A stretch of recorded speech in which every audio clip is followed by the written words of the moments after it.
नकलची पड़ोसन। अंकिता की पड़ोसन श्वेता उसकी हर चीज पर नकल करती।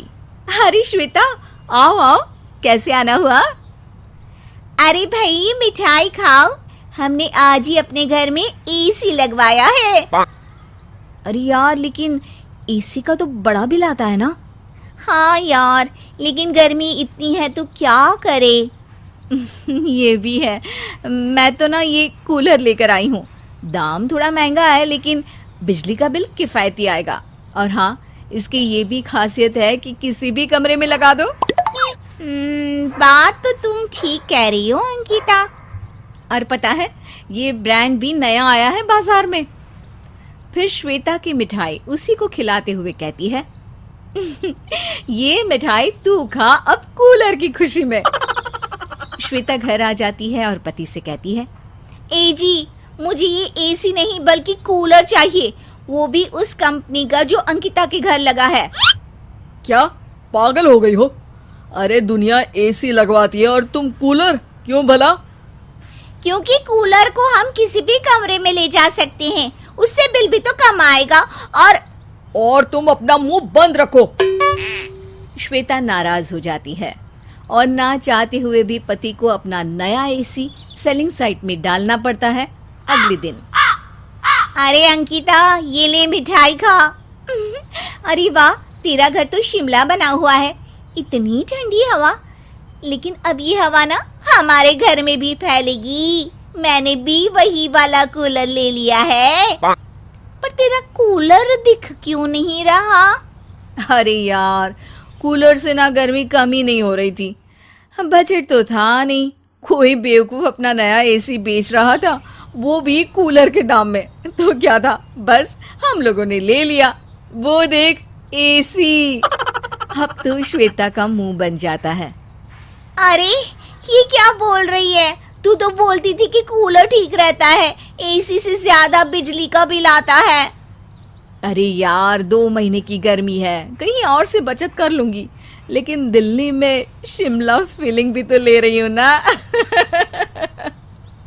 श्वेता की ही मिठाई उसे खिलाते हुए कहती है, तो ये ले, तू खा मिठाई एसी की। श्वेता को अंकिता की नकल करना महंगा पड़ता है, लेकिन कहते हैं ना, आदत तो आदत होती है, जल्दी नहीं बदलती। सो एक रोज, अरे अंकिता, बड़ा ही प्यारा सूट पहना है, कहाँ से लिया मटेरियल? अरे यार, ये तो मेरी सास की अमानत थी, उनकी साड़ी पहन नहीं पाती थी, तो सोचा सूट ही बनवा लूं। कम से कम मम्मी जी को ये तो शांति रहेगी कि मैंने उनकी दी साड़ी को यूं ही रखकर खराब नहीं कर दिया। अब क्या था, श्वेता भी साड़ी से सूट बनवाने की जिद पकड़ लेती है। हे भगवान, सारी अलमारी देख ली लेकिन कोई साड़ी नहीं मिल रही। अरे ये रही साड़ी। मम्मी जी की ना से ही मेरी तो है। तभी वहां उसका पति आ जाता है। अरे ये साड़ी तो वही है ना जो मैं तुम्हारे लिए बनारस से लेकर आया था।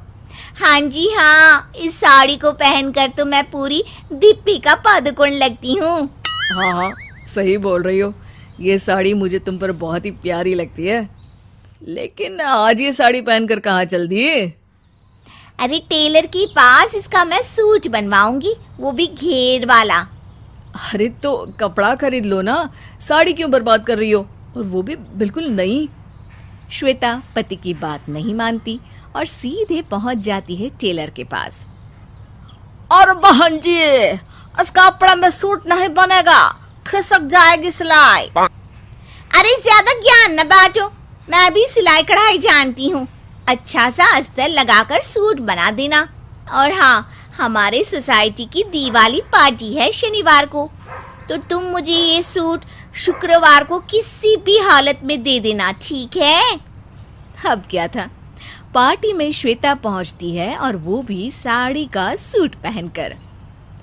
अरे इतनी प्यारी साड़ी थी तेरी, उसका सूट बनवा लिया? अरे हाँ, वो मन किया तो बनवा लिया। अरे मन किया या फिर देखा देखी? श्वेता को गुस्सा आ जाता है। अरे देखा देखी क्यों? क्या मुझ में अकल नहीं है? क्या मैं फैशन सेंस नहीं रखती?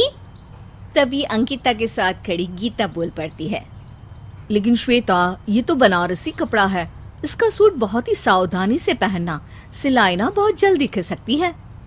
लेकिन श्वेता कहाँ किसी की बात मानने वाली थी। वो जैसे ही शेखी भगाने के लिए हाथ उठाती है, जोर से सूट के फटने की आवाज आती है। चर्र। अब तो वहां खड़ी सारी औरतें हंसने लगती है।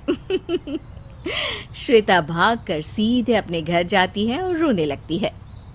मैं ये नहीं समझ पा रहा हूँ कि जब पार्टी में तुम इसे साड़ी की तरह पहन सकती थी तो सूट क्यों बनवाया?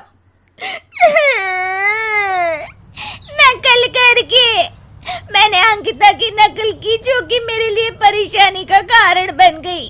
अरे अच्छी खासी साड़ी को मैंने बर्बाद कर दिया और सबके सामने खुद की हंसी भी उड़वा ली। चलो अब रोना बंद करो, कोई बात नहीं। अब से नकल मत करना, क्योंकि नकल वो लोग करते हैं जिन्हें अकल नहीं होती। तुम तो मेरी पढ़ी लिखी प्यारी सी बीवी हो, है ना? पति के मुंह से तारीफ सुनकर श्वेता खुश हो जाती है और कभी नकल ना करने की कसम खाती है।